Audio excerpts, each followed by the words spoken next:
Hello everybody, welcome back. Today as well we have got to another video. In this video I'll show you how we can delete Bybit account permanently. But before that, please do make sure to like our video, subscribe our channel, and yes, without any further delay, let's get started.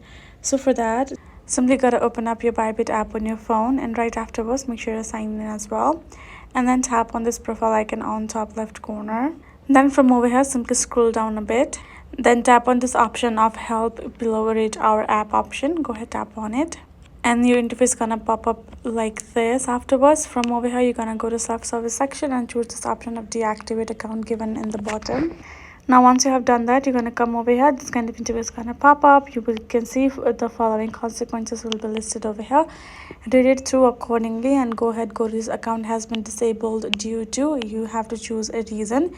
Go ahead, choose a reason, or go to type in others and write any other particular reason that you might have. Otherwise, once you have chosen that, you will be able to tap on this deactivate this account option. Tap on it and your account will permanently be deactivated, aka deleted, and then you're good to go.